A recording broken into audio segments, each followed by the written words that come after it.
वाजे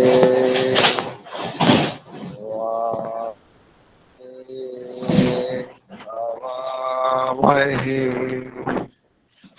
सखाय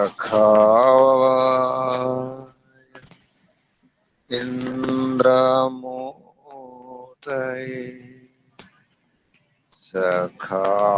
सखाय इन्द्रमूर्तये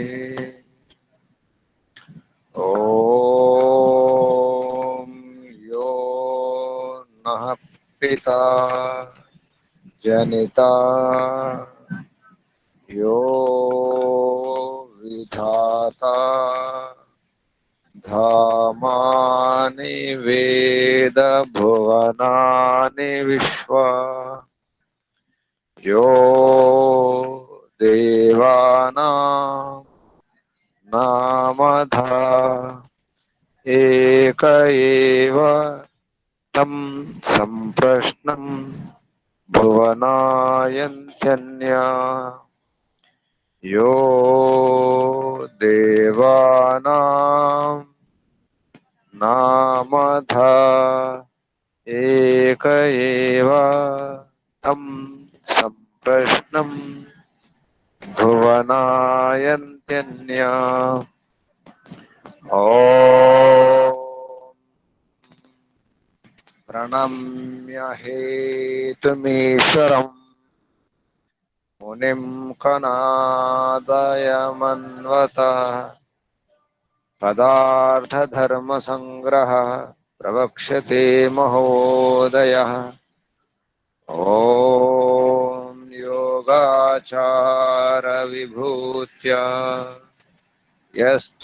यस्तोषयित्वा महेश्वरम् चक्रे वैशेषिकं शास्त्रम् तस्मै कणभुजे नमः चक्रे वैशेषिकं शास्त्रम् तस्मै कणभुजे नमः ॐ शान्ति शान्ति शान्तिः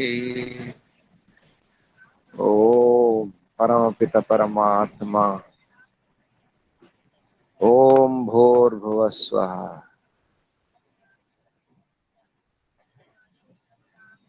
आत्मदा ज्ञानदा बलदा सर्वदा మోక్షదా ఓం ఓం కో వందనాలు ఋషులకు మునులకు యోగులకు గురువులకు ఆచార్యులకు అధ్యాపకులకు పెద్దలకు మాతాపితలకు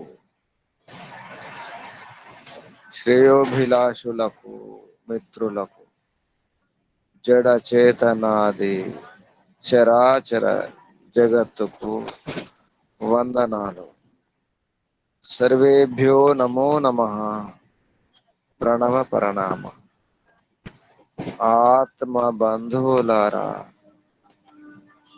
శాశ్వత బంధువులారా ఆత్మీయ మిత్రులారా బాంధవులారా అత్యంత దుఃఖ నివృత్తి అభిలాషులారా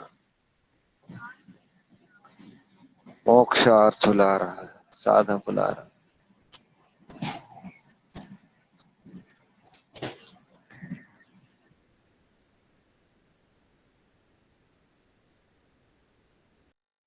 ఆధారం పరమాత్మ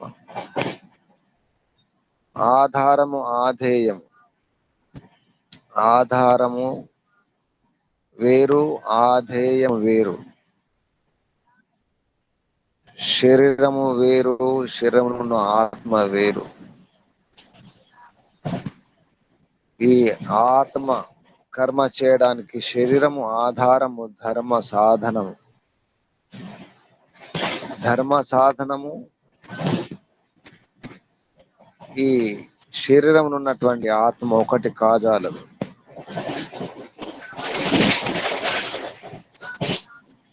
ఆధారం అంటే కారణము కాదు ఉపాదాన కారణము కాదు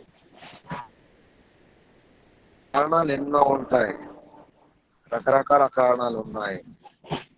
ఆ కారణాలలో ఎన్నో కారణాలు, నిమిత్త కారణం అని, ఉపాదాన కారణం అని చెప్పుకుంటూ ఉంటాం. అదే కాకుండా ఇంకా కారణాలు ఉంటాయి. ఒక వస్తువుని తెలుసుకోవడానికి చాలా హేతువులు, లక్షణాలు దాన్ని బట్టి తెలుస్తాయి. అవేమిటో మనకు వైశేషిక దర్శనం ద్వారా కణాద మహర్షి పరిచయం చేస్తున్నారు. వైశేషిక దర్శనములో 3వ అధ్యాయములో మొదటి ఆహ్నికములో 9వ సూత్రం ద్వారా చెప్పడం జరుగుతుంది. కొన్ని హేతుల గురించి పరిచయం చేస్తున్నారు. ఒక వస్తువు స్వభావం,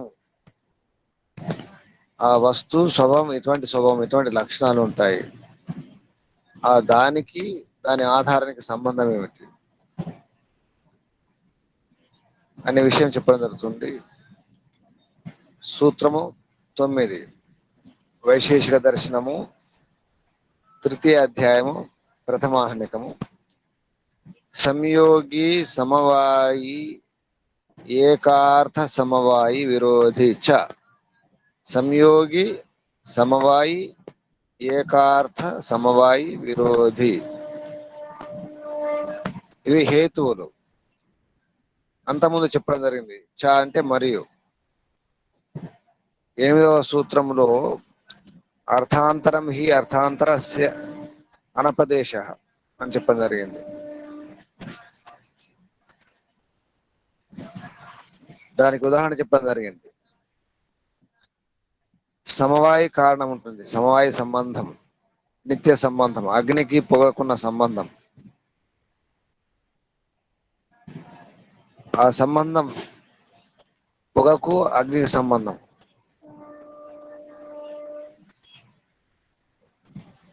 అలాగే కొన్ని సంబంధాలు ఉంటాయి. గాడిద బరువు మోస్తుంది. గాడిద బరువు మోసినప్పుడు ఆ గాడిద పైన ఉన్నటువంటి ఆ వస్తువు గాడిద ఒకటి కాజాలదు. అది నిత్య సంబంధం కాదు. సంబంధం ఉంది, గాడిద బరువు మోస్తున్నది, అంతవరకు సంబంధం.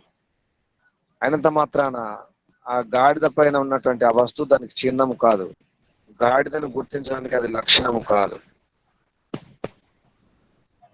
అది కూడా సంబంధమే, ఆధార ఆధేయ సంబంధం, సమవాయి సంబంధం కాదు, నిత్య సంబంధము కాదు. ఈ విధంగా ఇంకా ఏముంటాయి అనే విషయంలో ఏముంటాయంటే సంయోగి ఉంటుంది, సమవాయి ఉంటుంది, ఏకార్థ సమవాయం ఉంటుంది, విరోధి ఉంటుంది అని చెప్పడం జరుగుతుంది.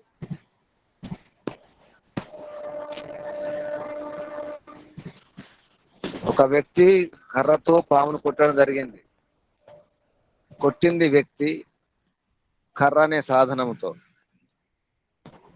కర్ర కరణం, కొట్టినవాడు కర్త, సచ్చింది పాము. అక్కడ సంబంధం ఉంది. వ్యక్తికి ఆ చెయ్యిలో కర్ర ఉంది, చేతికి కర్రకు సంబంధం ఉంది. అటువంటి సంబంధం ఉంటుంది, అది సంయోగి సంబంధం. ఈ విధంగా ఈ సంబంధాల గురించి చెప్పడం జరుగుతుంది.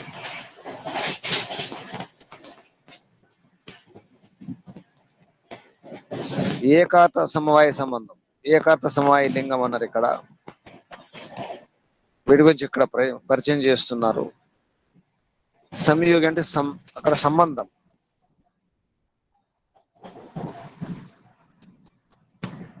ఆ విధంగా చేతికి కర్రకు సంబంధం, అది సంయోగ సంబంధం, సంయోగం కలవడం అన్నమాట. తర్వాత సూత్రం 10లో కార్యం కార్యాంతరస్య అని చెప్పడం జరిగింది. కార్యం అంటే రూపం. ఇక్కడ కార్యాంతరస్య, కార్యాంతరం కార్యం కాకుండా ఏంటంటే స్పర్శ. అంటే రూపం ఉన్న ప్రతి వస్తువుకు స్పర్శ ఉంటుంది, ఇది ఒక సంబంధం. రూపం ఉన్నటువంటి ప్రతి వస్తువు సంబంధం తప్పకుండా ఉంటుంది. కానీ గాలికి రూపం లేదు, అయినా స్పర్శ ఉంటుంది. అందుకే గాలికి ఉన్నటువంటి ఆ స్పర్శ గుణం విశేష స్పర్శ అని చెప్పడం జరిగింది. కార్యం కార్యాంతరస్య, ఇక్కడ కార్యం అనేది రూపం, దానికి స్పర్శ గుణం ఉంటుంది. రూపము స్పర్శ రెండు ఒకే పదార్థంలో ఉంటాయి. ఇది సమవాయ సంబంధం. ఎంత మాత్రాన ఈ రూపము ఆ స్పర్శ రెండు ఒకటి కావు. రూపం ఉన్నటువంటి పదార్థము ద్రవ్యము అది ఆధారం అవుతుంది స్పర్శ. స్పర్శ ఒక గుణం అయితే ఆ గుణం అనేది ఆ ద్రవ్యాన్ని ఆశ్రయించి ఉంటుంది, ఆశ్రయం. అటువంటిప్పుడు ఆ స్పర్శ వస్తువు ఒకటి కాదు, ఒకటి సంబంధం ఉంది. రూపము స్పర్శ రెండు ఒకే పదార్థంలో నిత్య సంబంధంతో ఉంటాయి. కాబట్టి ఈ రూపము ఈ స్పర్శ పరస్పరం ఒకదానికొకటి హేతు అవుతాయి. అంటే గుణం ఉంది, గుణం ఎక్కడ ఉంది? స్పర్శన గుణము గుణిలో ఉంది. గుణి లేకుండా గుణము లేదు.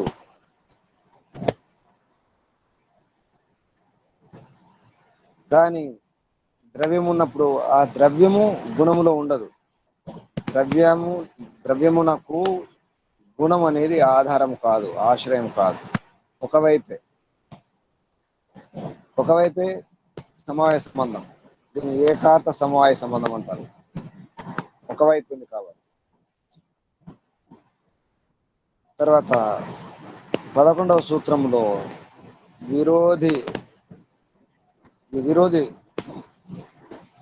హేతు, సంయోగి హేతు, దాన్ని సంయోగి లింగం కూడా అనొచ్చు.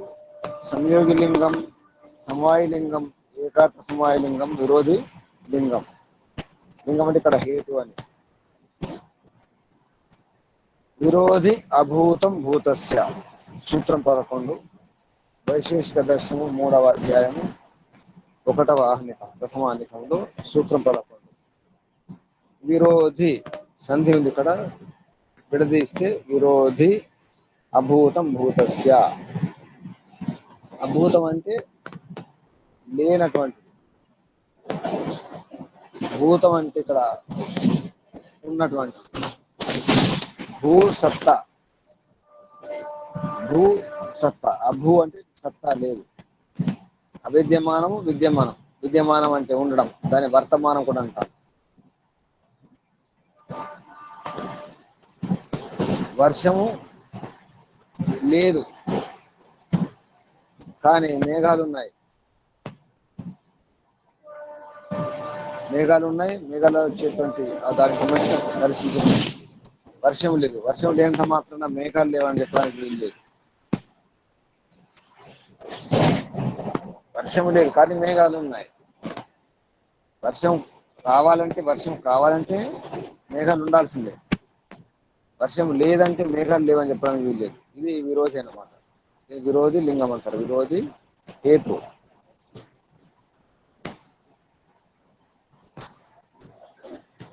ఈ విధంగా విరోధి హేతు గురించి చెప్పడం జరిగింది. మరొక విరోధి లింగం గురించి హేతు గురించి చెప్తున్నారు. భూతం అభూతస్య. ఇదేమో వర్షం ఉంది, భూతం, భూ అంటే సత్తా, వర్షం యొక్క ఉనికి ఉంది, అక్కడ వర్షం కురుస్తుంది. అభూతస్య లేనటువంటి వాయువులు కానీ, మేఘాలు కానీ, గాలి కానీ, ఇవన్నీ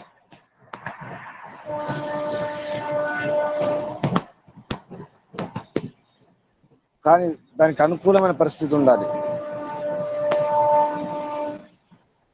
ఒకటేమో అభూతం భూతస్య, ఇది దానికి వ్యతిరేకం. భూతం అభూతస్య. భూతం అభూతస్య, వర్షం ఉంది, వర్షం కురుస్తుంది. దానికి వర్షం కురవడానికి ఏం కావాలి? మేఘాలు కావాలి, దానికి అనుకూలమైనటువంటి వాతావరణం, గాలి కూడా ఉండాలి, అన్ని అనుకూలంగా ఉండాలి. అప్పుడు అవి లేనప్పుడు కాదు. ఏమని తెలుస్తుంది? వర్షం ఉంది అంటే అవి ఉంటాయి దానికి. వర్షం కురిసిన తర్వాత అవన్నీ పోవచ్చు కూడా. భూతం అభూతస్య. విరోధి లింగం గురించి చెప్తూ విరోధి లింగాలు 3 అని చెప్తున్నారు. ఒకటేమో విరోధి అభూతం భూతస్య, మరొకటి భూతం అభూతస్య, ఇంకోటి భూతో భూతస్య. అది ఉంటే ఇది ఉంటుంది.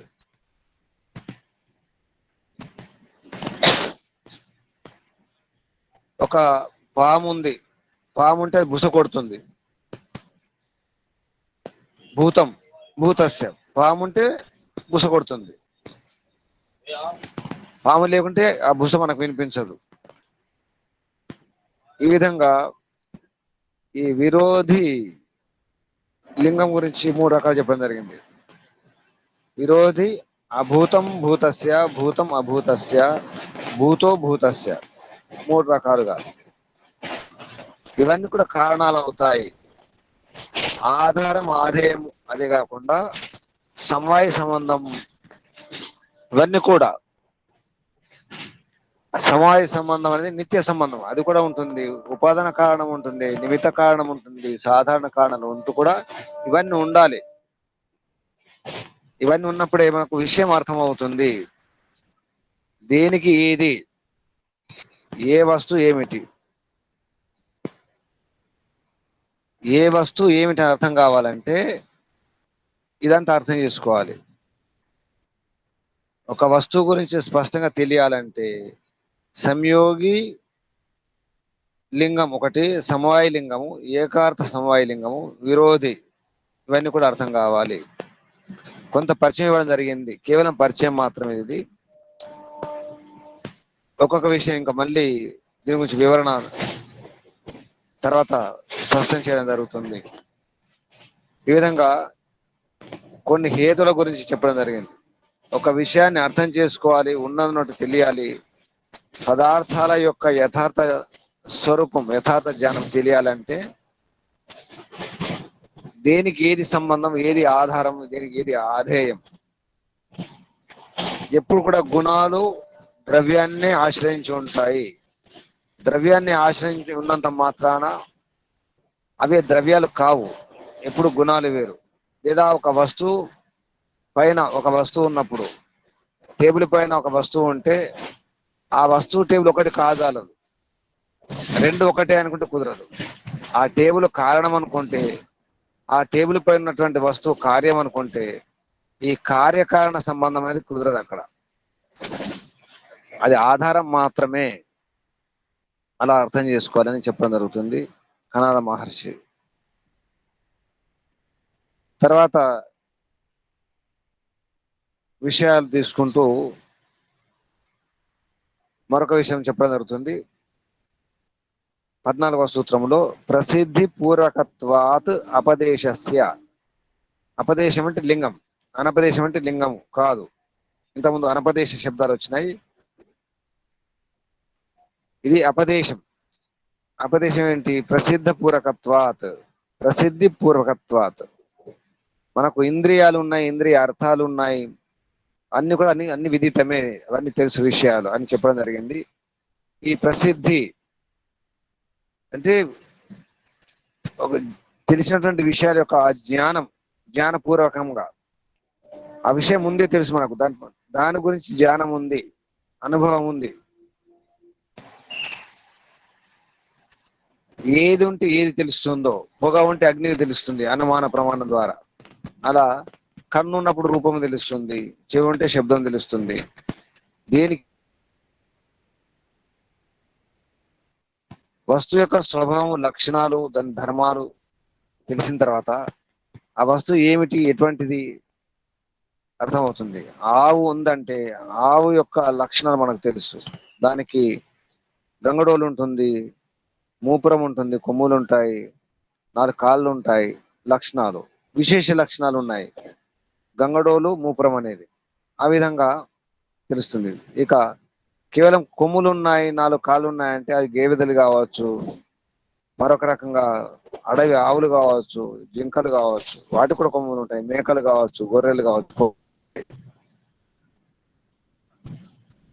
ఇక్కడ సాధ్య సాధనముల యొక్క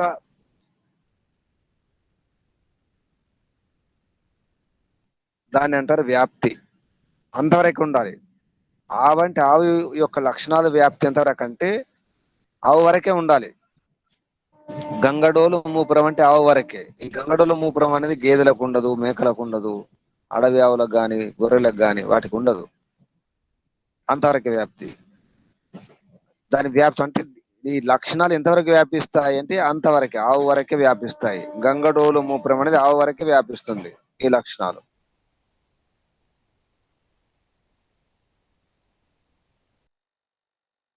మరొక ప్రాణికి లేదు. దీని అంటారు అవి నా భవానే కాదు. అందుకే జెర్సీ ఆవులు కానీ, హోలిస్టర్ కానీ అవి ఆవులు కావు. చాలా స్పష్టంగా చెప్పడం జరిగింది. గంగడోలు మూపురం ఉండాల్సిందే, అప్పుడే అది ఆవు. దాన్ని వినా అంటే వినా అంటే లేకుండా, అవినా అంటే అది లేకుండా భావ ఉండదు. ఇది సంబంధం, అవినా భావ సంబంధం. దీన్ని నిత్య సంబంధం కూడా అంటారు. మరొక పదం సమవాయ సంబంధం కూడా అంటాం. అంతవరకు ఉండాలి. దాని వ్యాప్తి ఆ పరిధి దాటిపోకుండా ఉండాలి. ఏవైనా లక్షణాలు చెప్పినప్పుడు ఆ పరిధి దాటకుండా ఉండాలి. దాన్ని అంటారు వ్యాప్తి. ఒకవేళ దాటి అతి వ్యాప్తి అవుతుంది. అది దాటి ఆ పరిధి దాటిపోతుంది కాబట్టి ఆ లక్షణాలు అన్నిటికీ వర్తిస్తాయి. 2 కొమ్ములు ఉంటాయంటే 2 కొమ్ములు ఇతర జంతువులకు కూడా ఉన్నాయి కాబట్టి అది అతి వ్యాప్తి అవుతుంది. పొగ ఉంది అంటే అగ్ని ఉంటుంది, అగ్ని ఉండాల్సిందే. కానీ ఆ పొగ నిజంగా పొగ అయి ఉండాలి. నీటి ఆవిరి కాకూడదు, ధూళి కాకూడదు, దుమ్ము కాకూడదు. ఆ విధంగా పొగ అంటే పొగనే, నిజంగా పొగ ఉండాలి. పొగ ఉందంటే తప్పకుండా అగ్ని ఉంటుంది. అగ్ని ఉంటే పొగ ఉండాలని ఏం లేదు. పొగ అనేది లక్షణం, హేతువు, లింగం. లింగం కనిపించట్లేదు అంత మాత్రం ఆ వస్తువు లేదని కాదు. లింగం కనిపిస్తుంది అంటే ఆ వస్తువు లక్షణాలు కనిపిస్తున్నాయి అంటే తప్పకుండా ఆ వస్తువు ఉంటుంది. దానికి ఆధారమైనటువంటి, ఇక్కడ ఆధారం అంటున్నాం, దాన్ని సమవాయి సంబంధం అంటాం. కాబట్టి పొగకు అగ్నికి సంబంధం ఉంది. దాన్నే అపదేశం అంటాం. అపదేశం అంటే హేతు. ఇవి కుండ లేదు అంటే అక్కడ వస్త్రం లేదని కాదు. కుండ లేదు అంటే వస్త్రం లేదని అర్థం కాదు. కుండ వేరు, వస్త్రం వేరు. కానీ పొగ లేదంటే అగ్ని లేదని అర్థం. అది అలా ఉండడానికి వీల్లేదు. కానీ పొగ ఉంది, అగ్ని లేదంటే చెప్పడానికి వీల్లేదు. అగ్ని ఉంటేనే పొగ, పొగ లేకపోతే అగ్ని లేదని చెప్పడానికి వీల్లేదు. అంటే పొగ అనేది కార్యం. కార్యం లేకపోతే కారణం లేదు అనడానికి వీల్లేదు. కానీ కార్యం ఉంది అంటే కారణం తప్పకుండా ఉంటుంది. పొగ ఉందంటే తప్పకుండా అగ్ని ఉంటుంది. ఇలా అర్థం చేసుకోవాలి. మూపురము గంగడోలు ఉందంటే ఆవు ఉన్నట్టే అలా. కానీ మూపురం గంగడోలు లేదు, ఆవు లేదు. కనిపించకపోవచ్చు, కనిపించినంత మాత్రాన ఆవు లేదని కాదు. ఇలా ఈ విషయాన్ని స్పష్టం చేయడానికి కణాద మహర్షి ప్రయత్నం చేస్తున్నారు. ఒక్కొక్క విషయాన్ని మనం ఇలా ప్రసిద్ధి అవుతాయి. మనం మొదటి సూత్రం ఇంద్రియాల ప్రసిద్ధి గురించి చెప్పడం జరిగింది. ఆరంభం ఉన్నది 3 సూత్రం. ఇంద్రియాలు ఎలా ప్రసిద్ధమవుతాయి, అక్కడ నుంచి మనం ఆ ప్రసిద్ధ శబ్దం అర్థం చేసుకునే ప్రయత్నం చేస్తున్నాము. ప్రసిద్ధ ఆత్మ, ఇంద్రియాలు, ఇంద్రియ అర్థాలు, ఇవి ప్రసిద్ధం. ఈ ప్రసిద్ధి, ఈ పొగ, ఇవన్నీ కూడా ప్రసిద్ధి ఎలా అవుతాయి అనే విషయం తీసుకోవడం జరిగింది. ఈ 3వ అధ్యాయము మొదటి ఆహ్నికంలో మనకు ఆత్మ గురించి చెప్పడానికి ఇదంతా కూడా భూమిక, ఉపోద్ఘాతం ఇవ్వడం జరుగుతుంది.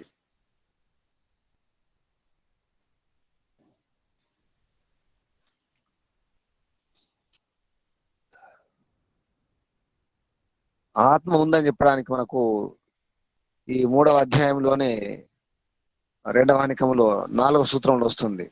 ప్రాణాపాన నిమేష ఉన్మేష జీవన మనో గతి ఇంద్రియ అంతర వికారా సుఖ దుఃఖ, ఇచ్ఛ, ద్వేష, ప్రయత్న, ఆత్మ లింగన్ అని చెప్పేసి ఆత్మ యొక్క లింగాల గురించి చెప్పడం జరుగుతుంది. అది 2వ ఆనికంలో రాబోతుంది. అసలు ఈ ఆత్మ లేకపోతే శరీరము లేదు, అంటే శరీరం పనిచేయదు. ఆత్మకు శరీరం నిజానికి ఆధారం. అటువంటప్పుడు ఈ ఆత్మ విషయం అర్థం చేసుకోవాలి. ఆత్మ అర్థం చేసుకోవడానికి ఇదంతా ప్రయత్నం చేస్తున్నారు. తర్వాత సూత్రం హేతు అహేతు, హేతుభాసం అంటే ఏంటి, అసలు ఈ హేతు ఏంటి, హేతులు ఎలా ఉండాలి, ఇవన్నీ ఇంతకుముందు హేతుల గురించి చెప్పేదాన్ని. ఇవన్నీ హేతువులు, ఈ సమవాయి ఇవన్నీ కూడా. ఇంతకుముందు 9వ సూత్రంలో సమవాయి, సంయోగి సమవాయి, ఏకార్థ సమవాయి, విరోధి, ఇవన్నీ కూడా ఈ లింగాల గురించి హేతుల గురించి చెప్పిన తర్వాత మనకు ఈ దుష్ట హేతువులు అంటే హేతుభాసం. హేతు అనిపిస్తుంది కానీ హేతు కాదు. దాని పేరు అనపదేశం చెప్పడం జరిగింది ఇంతకుముందే. అపదేశం అయిన తర్వాత అనపదేశం. ఇప్పుడు హేతు అనే శబ్దము మనం అపదేశము అనపదేశం అర్థంతో తీసుకోవాలి. ఈ శబ్దాలు తీసుకోవాలి. అపదేశం అంటే హేతు, అనపదేశం అంటే హేత్వాభాసము. సూత్రం 15 వైశేషిక దర్శనము 3వ అధ్యాయము 1వ ఆహ్నికములో 15వ సూత్రం. అప్రసిద్ధ అనపదేశ. ఏ హేతు మన ఉదాహరణ బట్టి ఉండక, అంటే హేతు ఉదాహరణలో ఉండదు. ఉదాహరణకు మన దేశీ ఆవులాగే అడవి ఆవు ఉంటుంది అని చెప్తాం. లేదా నక్క ఎలా ఉంటుందంటే కుక్కలాగే ఉంటుందని చెప్తాం. అన్నంత మాత్రం కుక్క నక్క 100% ఒకటి కాదు. కానీ ఉదాహరణ కూడా ఎలా ఉండాలంటే అందరికి తెలిసినటువంటి విషయం ఉండాలి, ప్రసిద్ధమై ఉండాలి. ప్రసిద్ధము కాని ఉదాహరణ ఇస్తే అర్థం కాదు. ప్రసిద్ధమైనటువంటి అందరికీ అర్థమైనటువంటి ఉదాహరణలు ఇవ్వాలి. అటువంటి హేతు ఉండాలి, తెలిసి ఉండాలి. ఏదైతే అప్రసిద్ధం అవుతుందో అది అనపదేశం అవుతుంది.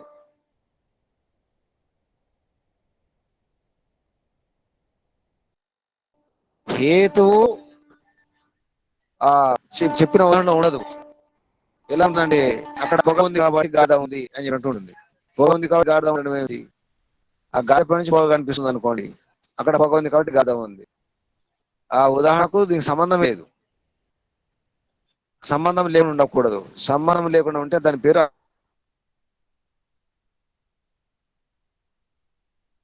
అభాసము అంటారు. అప్రసిద్ధ అనపదేశ. అనపదేశం అంటే ఏమిటి? అప్రసిద్ధ. అనపదేశానికి నిర్వచనం ఇది. దేని అనపదేశ హేతు అంటారంటే అప్రసిద్ధము, అది ప్రసిద్ధము కాదు అనే విషయం చెప్పడం జరుగుతుంది 15వ సూత్రంలో. ఇక తర్వాత సూత్రము హేత్వాభాస అంతరములు. ఏంటి?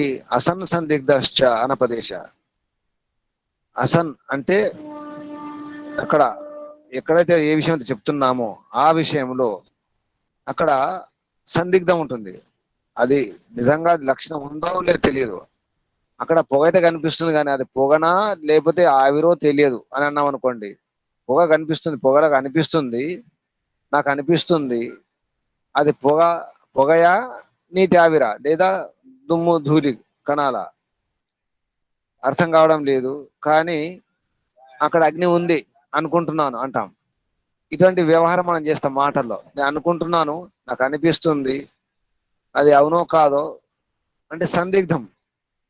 ఇటువంటి హేతులతో కూడా మనం మాట్లాడతాం. వ్యవహారంలో ఇటువంటి మాట్లాడుతుంటాం. ఆ విషయాన్ని ఇక్కడ చెప్పడం జరుగుతుంది. అసన్ సందిగ్ధశ్చ అనపదేశ. అందులో సన్ అంటే సత్, సత్ అంటే ఉండడం. అది అసత్ అంటే అందులో లేదు, ఉన్నట్టు అనిపిస్తుంది. సందిగ్ధం అన్నమాట. ఇది సందిగ్ధ వ్యాప్తి.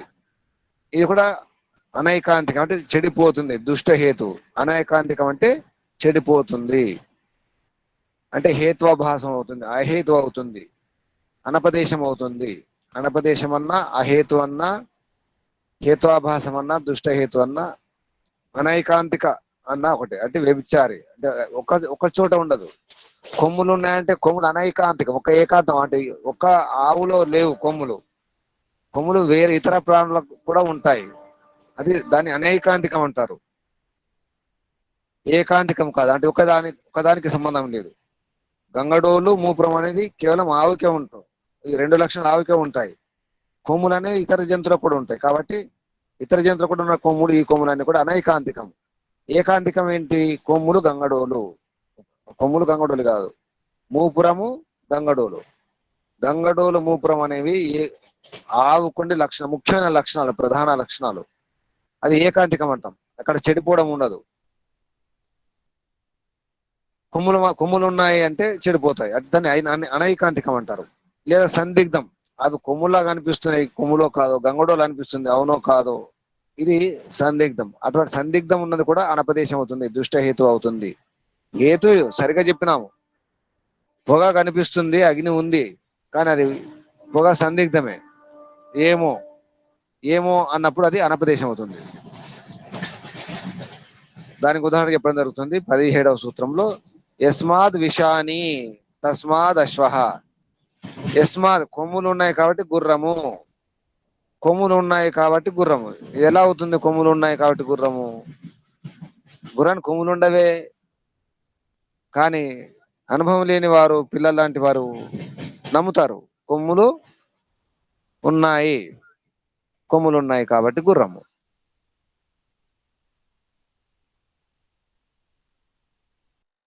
అంటే గుర్రానికి కొమ్ములు ఉంటాయేమో అనిపిస్తుంది. ఆకాశ పుష్పం అంటే అవును, ఆకాశంలో పుష్పాలు ఉంటాయి. నరసింహము, మనుషుల కొమ్ములు ఉంటాయి. మనం తిడుతుంటాం, కొమ్ములు వచ్చినాయి అంటాం. తిడుతున్నాం, చిన్నపిల్లలకు కనిపిస్తుంది, కొమ్ములు వస్తాయేమో అనిపిస్తుంది. మన కొమ్ములు వచ్చినాయంటే అర్థం ఏంటి? గర్వం వచ్చిందా, అహంకారం వచ్చిందా అని అర్థంతో తిడుతుంటాం, కొమ్ములు వచ్చాయా నీకు. పిల్లలు ఏమనుకుంటారు? కొమ్ములు వస్తాయేమో, తర్వాత మొలుస్తాయేమో అనుకుంటారు. నిజానికి ఇది విరుద్ధ సిద్ధాంతం. ఇది కూడా హేత్వాభాసమే. విరుద్ధంగా అంటే విరుద్ధ లక్షణాలు చెప్పడం కూడా హేత్వాభాసమే. సందిగ్ధంగా చెప్పడం కూడా హేత్వాభాసమే. అప్రసిద్ధమైనటువంటి ఉదాహరణ ఇవ్వడం కూడా హేత్వాభాసం అవుతుంది. 3 రకాలుగా ఈ హేత్వాభాసము. దాన్ని దుష్టహేతు అన్నారు, అనపదేశం అన్నారు. యస్మాత్ విషాని తస్మాత్ అశ్వ. అది యస్మాద్వి ఉన్నది విడదీస్తే యస్మాత్ అవుతుంది. యస్మాత్ విషాని, విషాని అంటే కొమ్ములు. యస్మాత్ ఎక్కడ దేని వలన కొమ్ములు ఉన్నాయి దాన్ని బట్టి అది అశ్వము. అంటే కొమ్ములు ఉండడం వలన అశ్వము. తస్మాత్ అశ్వ, అందువలన అశ్వము. కానీ అలా కాదు, కొమ్ములు ఉంటే అశ్వం కాదు, కొమ్ములు ఉంటే గాడిద కాదు. అలా పిండో అయం అశ్వ విషానిత్వాత్. అక్కడ ఒక పిండం కనిపిస్తుంది, ఒక శరీరం కనిపిస్తుంది. ఎందుకంటే అది అశ్వము. కొమ్ములు ఉండటం వలన విషానిత్వాత్. కానీ కొమ్ములు అశ్వానికి సంబంధమే లేదు. సంబంధం లేని ఉదాహరణ. అది విరోధ సిద్ధాంతము. అది అసిద్ధం. విరుద్ధము అసిద్ధం. అది దీని విరుద్ధ హేతు అంటారు. విరుద్ధ హేతువు కూడా హేతువు లేనట్టే, అది హేత్వాభాసమే. సామాన్యంగా మాటలు చెప్తుంటాం మనం చాలా మంది తెలుసు, తాడి చెట్టు ఎందుకు ఎక్కావంటే దూడ గడ్డి కోసం అన్నట్టు సామెతలు చెప్తుంటాం. తాడి చెట్టుకు దూడ గడ్డికి సంబంధమే లేదు. అటువంటి హేతువులు కూడా చెప్తుంటారు కొందరు పిల్లలు.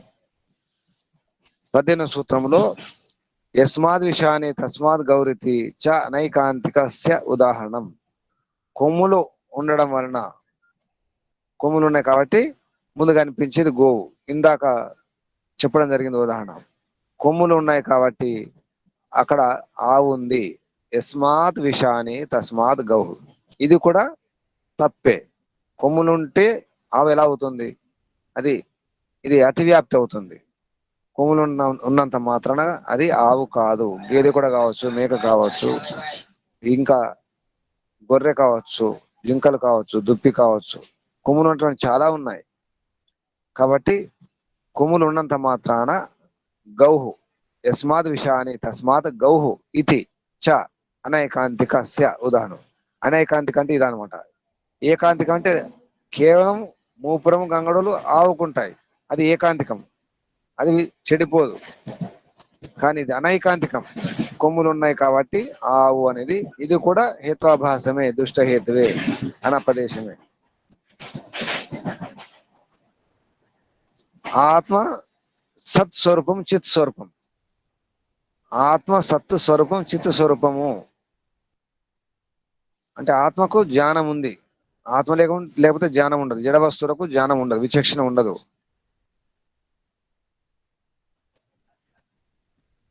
ఈ విషయాన్ని ఇక్కడ 19వ సూత్రం చెప్పడం జరుగుతుంది. అసలు ఆత్మకు జ్ఞానం ఎలా ఉంటుంది అంటే, ఆత్మ ఉందని చెప్పడానికి కొమ్ములు ఉన్నాయి కాబట్టి ఆవు ఉంది అంటే అది కాదు. అలాగే ఆత్మ ఉంది ఎందుకంటే శరీరం ఉంది కాబట్టి అంటే కుదరదు. ఆత్మ ఉందని ఎలా తెలుసుకుంటాం? ఇక్కడ ఆత్మ గురించి చెప్పడానికి ఈ 18 సూత్రాలు ఒక భూమిక, ఉపోద్ఘాతం ఇవ్వడం జరిగింది. ఆత్మ యొక్క లక్షణాలు ఇవి, ఆత్మ ఉంది ఇలా ఉంటుందని చెప్పడానికి ప్రయత్నం చేయడం జరిగింది. కణాద మహర్షి వైశేషిక దర్శనంలో 3వ అధ్యాయంలో 19వ సూత్రంలో ఆత్మ గురించి తీసుకోవడం జరిగింది. ఆత్మ ఉందని ఎలా తెలుస్తుంది? ఇంద్రియార్థ ప్రసిద్ధి, ఇంద్రియార్థేభ్యో అర్థాంతరస్య హేతు అని చెప్పడం జరిగింది 8వ సూత్రంలో. ఇంద్రియార్థ ప్రసిద్ధి, ఇంద్రియార్థేభ్యో అర్థాంతరస్య హేతు. ఇంద్రియాలు, ఇంద్రియాలకు సంబంధించిన విషయాలు ఉంటాయి, అవన్నీ తెలుసు. కానీ ఇంద్రియాలకు విషయాలకు వాటికంటే భిన్నంగా కంటితో చూసిన విషయాన్ని, ఆ రూపాన్ని, మనము చెవితో విన్నటువంటి శబ్దాన్ని, చేత్తో ముట్టినటువంటి దాన్ని మనం తెలుసుకుంటాం. అదే వస్తువు, ఈ వస్తువు తిన్నాను, ఈ పండే తిన్నాను ఇంతకుముందు. నేను కంటితో చూసింది అదే, చెవితో విన్నది అదే, చేత్తో తాకింది అదే, నోటితో రుచి చూసింది అదే, ముక్కుతో వాసన చూసింది అదే పండు అంటాం. అంటే అన్ని ఇంద్రియాలకు సంబంధం ఎలా తెలుస్తుంది? లోపల ఏదో ఉండాలి. ఆ ఏదో అర్థాంతరం ఏమిటి అనే విషయం ఇంతకుముందు చెప్పుకున్నాం సూత్రంలో. ఆ విషయాన్ని ఇక్కడ దాన్ని తీసుకొని, అది 2వ సూత్రం 3వ అధ్యాయంలో, ఈ అధ్యాయంలోనే ఈ ఆన్యకంలోనే 2వ సూత్రంలో ఇంద్రియార్థ ప్రసిద్ధి, ఇంద్రియార్థేభ్యో అర్థాంతరస్య హేతు, అదే విషయం తీసుకొని ఇక్కడ 19వ సూత్రంలో స్పష్టం చేస్తున్నారు కణాద మహర్షి. ఆత్మ ఇంద్రియ అర్థ సన్నికర్షాత్ యత్ నిష్పద్యతే తత్ అన్యత్. ఆత్మ ఇంద్రియ అర్థ సన్నికర్షాత్, ఆత్మ ఆధారంగా, ఆత్మ యొక్క ఆధారంతో, ఆత్మ యొక్క కారణంగా ఈ ముక్కు, ఈ కళ్ళు, చెవులు, చర్మము, ఈ నోరు, ఏది ఇంద్రియాలు ఇవి ఉన్నాయో ఇవన్నీ కూడా వాటి ఒక విషయాలు ఉన్నాయి. ముక్కు అంటే గంధంని, వాసనని, ఈ నోరు రుచిని, చెవి శబ్దము, కన్ను రూపము, ఈ చర్మము స్పర్శ ఏవైతున్నాయో ఇంద్రియాలకు సంబంధించినటువంటి అర్థాలు అంటారు వీటిని. అర్థాలు అంటే ఇంద్రియాలకు సంబంధించిన విషయాలు. ఆ ఇంద్రియాలకు ఈ విషయాలకు సంబంధం ఉంటుంది. వాసన వస్తుందంటే ముక్కుతోనే తీసుకోవాల్సి వస్తుంది, కంటితో గాని, చెవితో గాని, నోటితో గాని, చర్మంతో తెలుసుకోలేము. శబ్దం వస్తుంది అంటే, శబ్దాన్ని వినాలంటే చెవి కావాలి, చెవి లేకుండా వినలేము. ఇతర ఏ ఇంద్రియం ద్వారా వినలేము మనం, అదొకటే. రూపం కూడా అంతే, కంటి ద్వారా మాత్రం తెలుసుకుంటాం. ఆత్మేంద్రియ అర్థ సన్నికర్షాత్, ఆత్మ తర్వాత ఇంద్రియ అర్థాలకు సన్నికర్షం. మనం ప్రత్యక్ష ప్రమాణం గురించి తెలుసుకున్నాం. ప్రత్యక్ష ప్రమాణంలో ఇంద్రియార్థ సన్నికర్షాత్ అని చెప్పుకున్నాం. అక్కడ ఇంద్రియ అర్థ సన్నికర్షాత్, ఇక్కడ ఆత్మ ఇంద్రియ అర్థ సన్నికర్షత అన్నారు. ఇంకా స్పష్టం అన్నమాట. ఇక్కడ కేవలం ఇంద్రియ అర్థాల సన్నికర్షమే కాకుండా ఆత్మ ఇంద్రియ అర్థ సన్నికర్షం వలన, సన్నికర్షం అంటే సంబంధం, అక్కడ కనెక్షన్, సన్నికర్షం అంటే కనెక్షన్ అన్నమాట. ఈ కనెక్షన్ వలన, ఈ సంబంధం వలన ఆత్మకు, ఇంద్రియాలకు, ఇంద్రియ విషయాలకు సన్నికర్షణ జరిగినప్పుడు యస్మిన్ నిష్పత్తి ఏదైతే తెలుస్తుందో, యత్ ఎన్ నిష్పద్ధతి, ఎన్ అంటే ఇక్కడ ఎన్నంటే విడదీస్తే యత్ అవుతుంది, నిష్పద్యత అంటే పుడుతుందో, తెలుస్తుందో, నిష్పత్తి అవుతుంది, ఉత్పన్నం అవుతుంది, అదే ఇక్కడ జ్ఞానం తెలుస్తుందో. ఆత్మ ఇంద్రియ ఆత్మ, ఇక్కడ ఆత్మ తర్వాత మధ్యలో మనము బుద్ధి మనసు కూడా రాసుకోవచ్చు. ఆత్మ బుద్ధి మనః ఇంద్రియ అర్థ సన్నికర్షాత్ అవుతుంది. నిజానికి మొత్తం కనుక మనం అర్థం చేసుకుంటే ఆత్మ తర్వాత బుద్ధి, తర్వాత మనస్సు, తర్వాత ఇంద్రియాలు, ఇంద్రియాల తర్వాత ఇంద్రియ విషయాలు, వాటికి సన్నికర్షణ జరుగుతుంది. అప్పుడు యత్ నిష్పద్యత, ఏదైతే జ్ఞానం కలుగుతుందో తద్ అన్యత, అది వేరుగా. అది వేరుగా ఎవరు తెలుసుకుంటారు? ఎవరు తెలుసుకుంటారు? అదే ఆత్మ తెలుసుకుంటుంది. ఆత్మ బుద్ధి, బుద్ధి మనస్సు,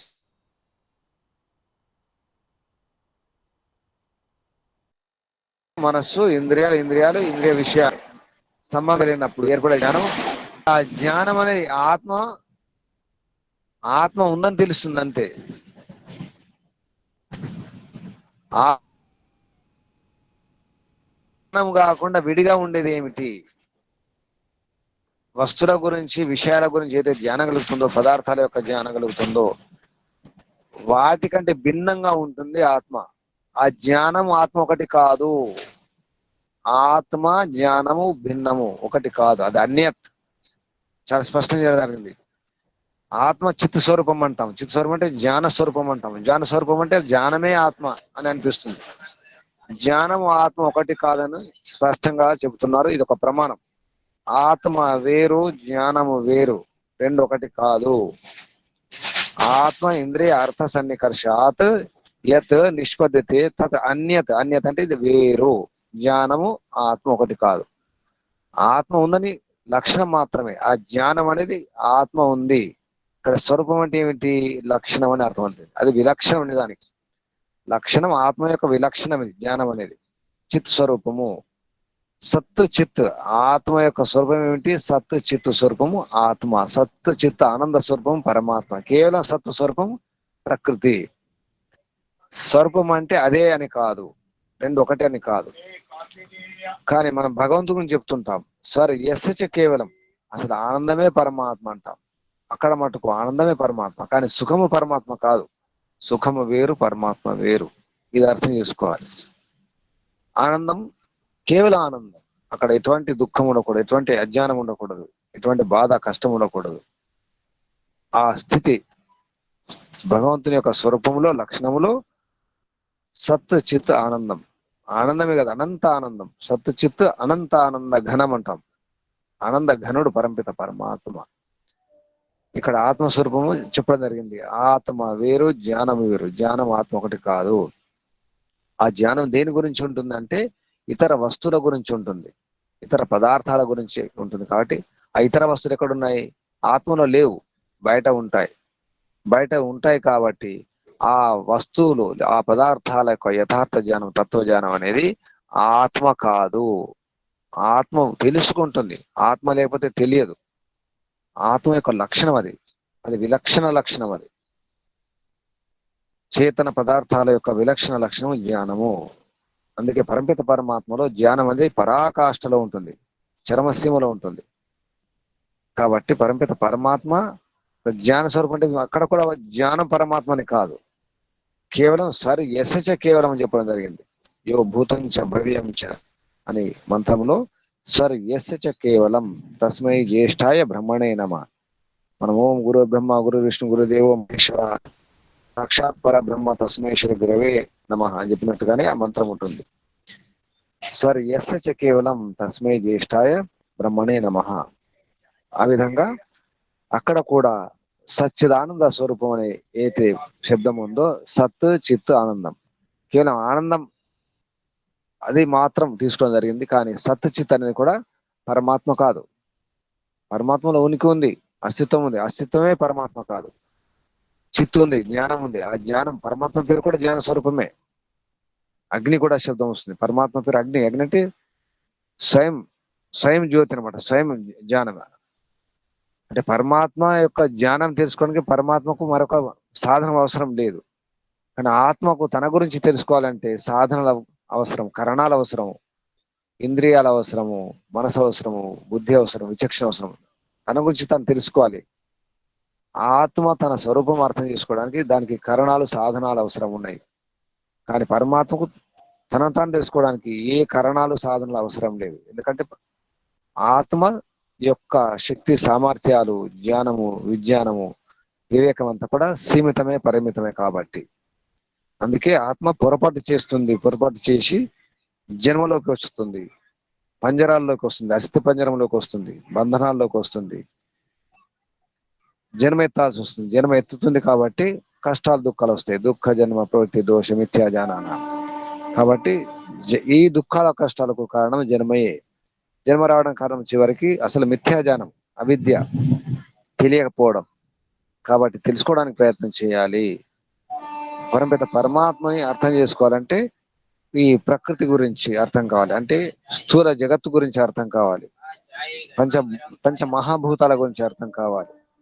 ఆ క్రమంలో ఈ శరీరం గురించి అర్థం కావాలి, శరీరంలో ఇంద్రియాల గురించి, ఇంద్రియాల అర్థాల గురించి అర్థం కావాలి, ఈ శరీరంలో ఉన్నటువంటి ఈ ఆత్మ గురించి అర్థం కావాలి.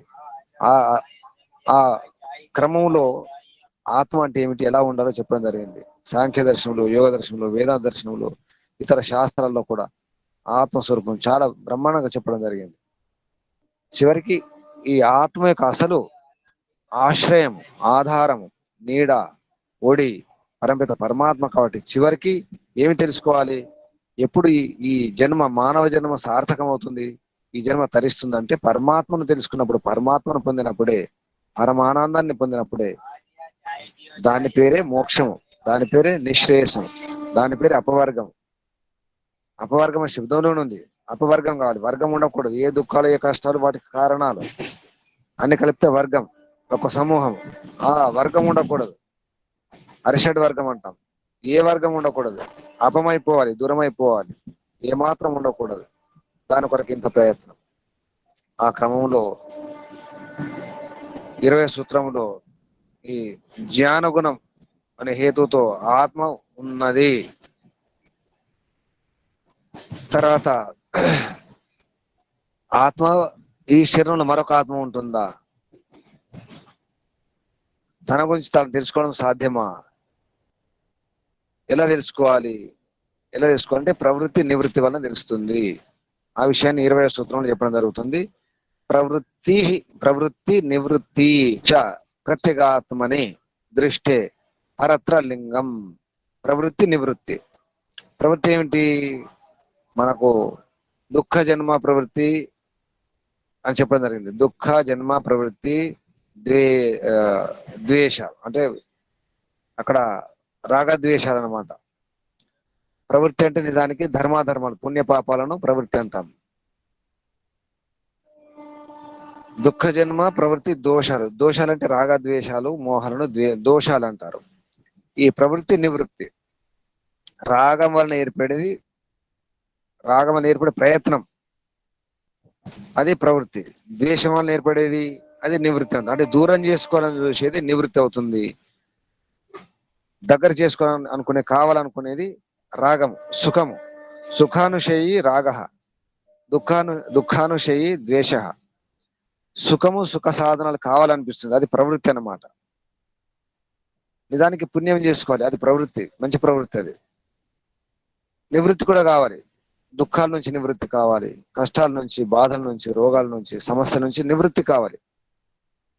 ప్రవృత్తి నివృత్తి, ఈ ప్రవృత్తి నివృత్తి ఈ రెండిటి వలన అంటే ఆత్మ రెండు ప్రయత్నాలు చేస్తుంది. ఒకటేమో కావాలనుకొని కోరుకుంటుంది, ఇది కావాలి, దగ్గర ఉండాలి. మరొకటి దూరం చేసుకోవాలని చూస్తుంది. ఆత్మ యొక్క రెండే ప్రయత్నాలు, దగ్గర కావాలి అంటే సుఖాలు కావాలి, సుఖ సాధన కావాలి, దుఃఖాలు వద్దు, దుఃఖ కారణాలు వద్దు, దుఃఖ సాధనాలు వద్దు. ఈ రెండు రకాల ప్రయత్నం జరుగుతుంది. ఈ రెండు రకాల ప్రయత్నాలు ఎవరు చేస్తారు అంటే ప్రత్యేక ఆత్మ. ప్రత్యేక ఆత్మ అంటే ప్రత్యేక ఆత్మని, ఆత్మని అంటే ఆత్మలో, ప్రత్యేక అంటే తన ఆత్మలో, అంటే ప్రత్యేకం. ఈ శరీరంలో ఒక ప్రత్యేక ఆత్మ ఉంటుంది. ప్రత్యేకంగా ఉండే ఆత్మ ప్రత్యేక ఆత్మ. ప్రత్యేక ఆత్మ, ప్రత్యేక ఆత్మ.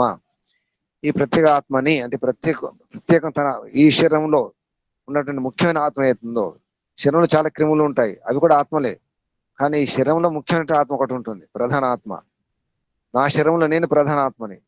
నా పొట్టలో ఎన్నో పురుగులు ఉండొచ్చు, క్రిమి కీటకాలు ఉండొచ్చు, అవి కూడా ఆత్మలే. కానీ ప్రత్యేగాత్మని నేను, ముఖ్యమైనటువంటి ఆత్మను, ప్రత్యేగాత్మను నేను.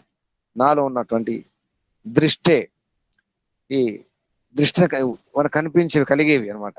దృష్టి అంటే తెలిసేవి, కలిగేవి, కలిగించేవి ఏది ఉన్నాయో లక్షణాలు, అవి ఇతరులో ఉండవు. నేను తిన్నాను, నాకు హాయిగా ఉంది, లేదా కారం ఎక్కువ తిన్నాను, కడుపు మంట లేచింది, తలనొప్పి ఉంది, నొప్పులు ఉన్నాయి, బాధలు ఉన్నాయి. ఇవన్నీ కూడా నాకున్నటువంటి ఏవైతున్నాయో అవి ఇతరులు ఉండవు. నా తలనొప్పి నాకే తెలుసు, నా కడుపు నొప్పి నాకే తెలుసు. నాకు సంబంధించినటువంటి హేతులు అవి, ఆ లింగాలు. కాబట్టి ప్రతి ఆత్మ తన గురించి తను ప్రయత్నం చేస్తుంది. ప్రవృత్తి నివృత్తి జరుగుతుంది. దీనివల్ల ఏం తెలుస్తుంది? తనలో ఉన్నటువంటి చేష్టలు బట్టి అర్థమవుతుంది.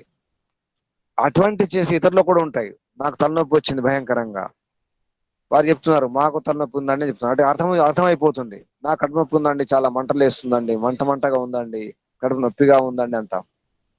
ఎదుటి వారు కూడా చెప్పినప్పుడు అప్పుడు అర్థమవుతుంది, అవును ఇంతకుముందు నాకు కూడా కడుపు నొప్పి వచ్చింది కదా, తలనొప్పి వచ్చింది కదా, ఈ నా తలనొప్పిలాగే నా కడుపు నొప్పిలాగే ఇతరులు కూడా ఉంటుందని చెప్పేసి అర్థమవుతుంది.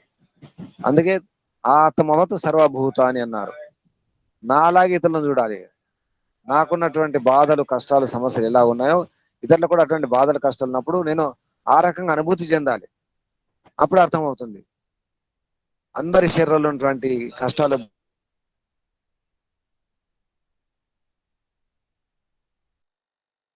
బుద్ధిలాగా ఇతరుల బుద్ధి, నా చెవి లాగే ఇతరుల చెవి, నా ముక్కు లాగే, నా కన్ను లాగే, నా చర్మం లాగే, నా నాలుక లాగే ఇతరుల గుండె పనిచేస్తుంది, నా ఊపిరితిత్తులాగా ఇతరుల ఊపిరితిత్తు పనిచేస్తుంది. నాకున్న సమస్యలు ఇతరులకు ఉన్నాయి, నాకున్న బాధలు, నాకున్న అశాంతి, అసంతృప్తి, నిరాశ, నిస్పృహలు, అలాగా ఈ బాధలు, బెంగలు, దిగులు, కామక్రోధ, లోభాలు, మోహాలు, ఈర్ష్య, ద్వేషాలన్నీ కూడా నాలాగే ఉంటాయి అని అర్థం కావాలి. ఆత్మ యొక్క లక్షణాలు అంతే. ఏ ఆత్మ అయినా, ఏ యుగమైనా, ఏ కాలమైనా, ఏ ప్రదేశమైనా, ఏ భాష అయినా, ఏ దేశమైనా, అన్ని ఆత్మలు ఆలోచించేవి ఒకటే. కానీ భాష భేదం ఉండొచ్చు, కానీ భావాల భేదం లేదు. అన్ని దేశాల్లో రాగద్వేషాలు ఉంటాయి, అన్ని దేశాల్లో కామక్రోధ, లోభ, మోహాలు ఉంటాయి, అన్ని యుగాల్లో ఉంటాయి. ధర్మము అధర్మము, పాప పుణ్యాలు అంతటా ఉన్నాయి. ఆత్మ యొక్క లక్షణం అది పాప పుణ్యాలు. అంటే దాని పేరే ప్రవృత్తి.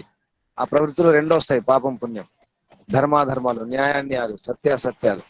కారణం అర్థ జ్ఞానం, సగం జ్ఞానం లేదా మిథ్యా జ్ఞానం, భ్రమలు ఉంటాయి. కాబట్టి ఆ విధంగా మనకు సమస్యలు వస్తాయి. నాలాగే అందరూ ఈ విషయం అర్థమైతే చాలు. ఈ ప్రవృత్తి నివృత్తి చ ప్రత్యేగాత్మని దృష్టి పరత్ర లింగం. అంటే నాలో ఉన్నటువంటి ఏదైతే లింగం, ఈ కారణాలు కనిపిస్తున్నాయో, లక్షణాలు కనిపిస్తున్నాయో, ఇటువంటి లక్షణాలు అందరికీ ఉంటాయి.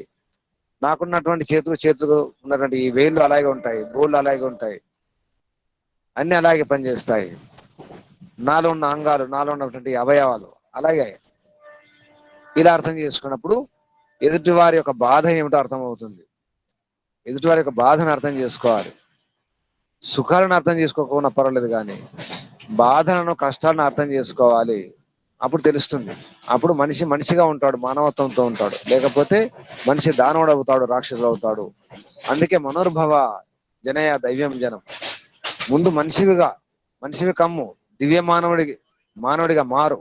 మంచి మనిషిగా మారిన తర్వాత ఇతరులను మార్చే ప్రయత్నం చేయాలి. జనయ దైవ్యం జనం, దివ్య జనులను తయారు చేయాలి, దివ్య జనులను నిర్మాణం చేయాలి. ఉత్తమ మానవ నిర్మాణం అవసరం ఉంది.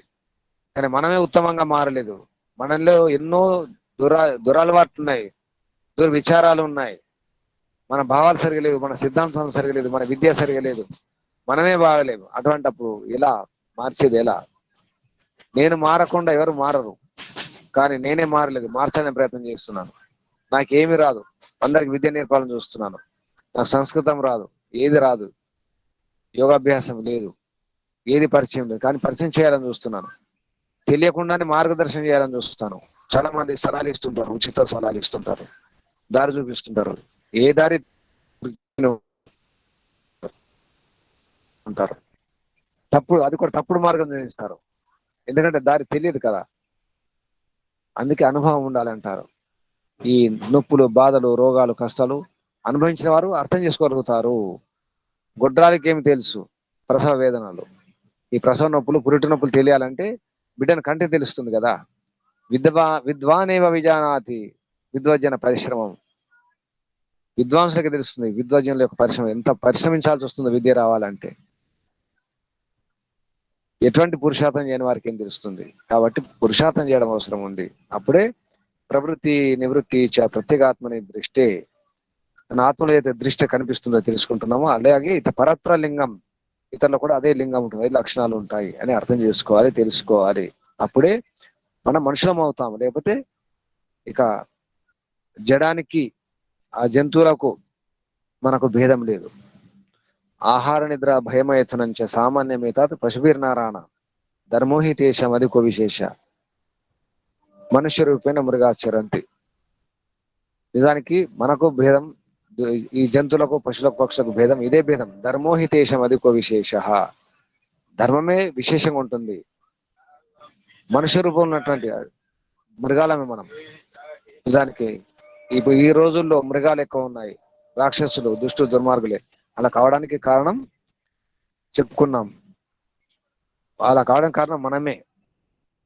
మన అహంకారం చూపించకపోవడం, మంచి వారి యొక్క మహత్వం యొక్క అహంకారం లేకపోవడం, స్వాభిమానం లేకపోవడం జరుగుతుంది, ఐక్యత లేకపోవడం జరుగుతుంది. ముందు అహంకారం ఉండాలి. అవును నేను మహాత్ముణ్ణి, నేను బ్రహ్మను, అహం బ్రహ్మ అనాలి. అహం బ్రహ్మ అనగలుగుతున్నామా? అహం బ్రహ్మాస్మి అంటే నేను గొప్పను, గొప్ప ఆత్మను, నేను శుద్ధం, నేను పవిత్రం, నేను మంచి భక్తుని, నిజమైన భక్తుని, నిజమైన సాధకుని, యోగ సాధకుని, నాకు సరైన వివేకం ఉంది, నేను వివేకవంతుని, నాకు సరైన బుద్ధి ఉంది, వివేకవంతమైన బుద్ధి ఉంది, విచక్షణ యుక్తమైన బుద్ధి ఉంది, నాకు స్పష్టంగా తెలుసు అని అనగలుగుతున్నామా? నేను ఆచరిస్తున్నాను అనగలుగుతున్నామా? అనలేకపోతున్నాం. నాకు పూర్తిగా సమర్పణ భావం ఉంది అంటున్నామా? అంకిత భావం ఉంది అంటున్నామా? అనలేకపోతున్నాం. అందుకే అహంకారం లేదు మనకు. నేను శుద్ధము, నేను జ్ఞాని, నేను జ్ఞానిని, నాకు ఈ విషయం పట్ల ఎటువంటి సంశయం లేని, సందేహం లేని జ్ఞానం ఉంది అనగలుగుతున్నామా? నేను ఈ విషయం పట్ల నిశ్చింతగా ఉన్నాను, ఏ సంశయం లేకుండా, ఏ సందేహం లేకుండా ఉన్నాను అనగలుగుతున్నామా? కానీ ఏమిది లేకుండా తప్పుడు మార్గం నుండి, తప్పుడు సిద్ధాంతాల నుండి వారు గట్టిగా అనగలుగుతున్నారు. ఇదే సిద్ధాంతం సరైన సిద్ధాంతం, ఇదే చివరి సిద్ధాంతం, ఇదే శాశ్వత సిద్ధాంతం, సత్య మార్గం ఇదే అంటున్నారు. మనం ఎందుకు అనలేకపోతున్నాం అంటే సరిగా తెలుసుకోలేకపోతున్నాం. పూర్తిగా మనకే అర్థం కాని పరిస్థితి. కాబట్టి సరిగా అర్థం చేసుకునే ప్రయత్నం చేద్దాం. ఆ విధంగా మనకు వైశేషిక దర్శనం ద్వారా మహర్షి కన్నడ చాలా విషయాలు బోధించడం జరిగింది, బోధిస్తున్నారు. ఈ ఈ రకంగా కనుక అర్థం చేసుకుంటే అప్పుడు మనం తప్పకుండా ఆత్మస్వరూపం అర్థమై, నేను ఆత్మను, నేను నిరాకారము, నిర్వికారం, నేను అనాది అనంతం, నాకు చావులే, నాకేమి కాదు, నాకు నాదంటూ ఏమీ లేదు అనే విషయం అర్థమైతే అప్పుడు తెలుస్తుంది.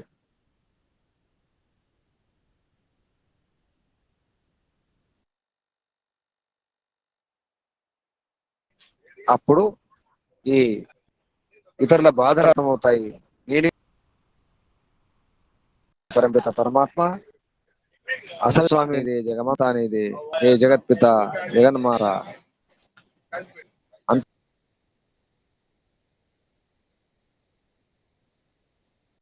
అన్ని చూస్తున్నావు, గమనిస్తున్నావు. నిత్య అహంకారం అవసరం ఉంది, తత్వాహంకారం అవసరం ఉంది. నిత్య అహంకారం అవసరం లేదు, దురభిమానం దురహంకారం అవసరం లేదు, కానీ సత్యాహంకారం అవసరం ఉంది ప్రభు. ఈ అహంకారంతో ధర్మాన్ని రక్షించాలి, మంచిని రక్షించాలి, సత్యాన్ని రక్షించాలి ప్రభు. నాకు అటువంటి శక్తిని ప్రసాదించండి, అటువంటి యుక్తిని ప్రసాదించు తండ్రి, అటువంటి బుద్ధిని తండ్రి అని కోరుకుంటూ ఉండాలి. ధీరోయో నా ప్రచోదయ. హే పరంపిత పరమాత్మ, అన్ని ఇచ్చినావు, దానికి బుద్ధిని ఇచ్చినావు, యుక్తిని ఇచ్చినావు, భక్తిని ఇచ్చినావు, శక్తిని ఇచ్చినావు, సామర్థ్యం ఇచ్చినావు, విద్య అన్ని ఇచ్చినావు ప్రభు. కానీ నేను తెలుసుకోలేకపోతున్నాను, నాలో ఉన్నటువంటి శక్తి సామర్థ్యం తెలుసుకోలేకపోతున్నాను ప్రభు. తెలుసుకోవాలి, నేను ఇంకా తెలుసుకోవాలి, నా గురించి నేను బాగా తెలుసుకోవాలి ప్రభు. అందుకే ప్రవృత్తి నివృత్తి చ ప్రత్యేక ఆత్మ దృష్టి, నాలో ఉన్నటువంటి శక్తులను, ఈ సామర్థ్యాన్ని అర్థం చేసుకుని, ఇతరుల యొక్క శక్తి సామర్థ్యాలను, బాధలను, కష్టాలను కూడా అర్థం చేసుకొని ఐక్యమత్యంతో మంచి వారందరి కలిసి గనక వారి యొక్క అహంకారాన్ని కనుక చూపిస్తే ఆ అహంకారం యొక్క శక్తి అద్భుతమైన శక్తి ఉంటుంది. ప్రపంచం అంతా ఒకవైపు, నేను ఒకవైపు, నా వైపు పరమాత్మ, అంతిమ విజయం నాదే, చివరి గెలుపు నాదే. ప్రపంచం అంతా ఒకటైనా పర్వాలేదు, ఈ అబద్ధాలు, అధర్మాలు, అన్యాయాలు అంతా ఒకటైనా పర్వాలేదు,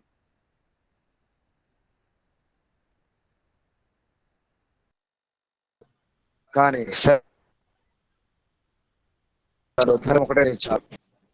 కానీ భక్తి ఉన్నవారు, ఈ సత్యం ఉన్నవారు, సత్య మార్గం ఉన్నవారు స్పష్టంగా అర్థం చేసుకొని గట్టిగా నిలబడాలి, దృఢంగా ఉండాలి.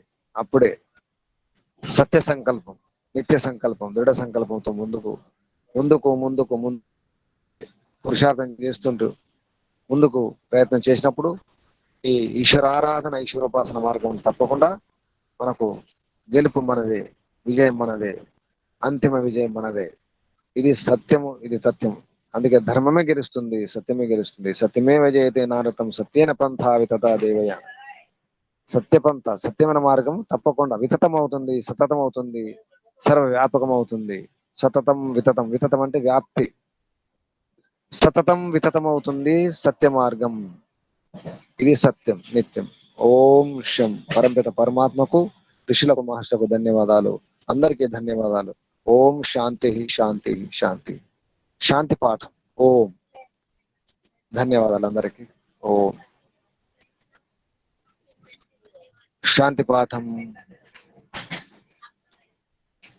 ఓం ఓం జో శాంతిరంతరిక్షం శాంతి, పృథివీ శాంతిరాపశాంతిరోషధయ శాంతి వనస్పతయ శాంతిర్విశ్వే దేవాః శాంతి బ్రహ్మ శాంతి సర్వం శాంతి శాంతిరేవ శాంతి సామా శాంతిరేవ శాంతి. సామా శాంతి.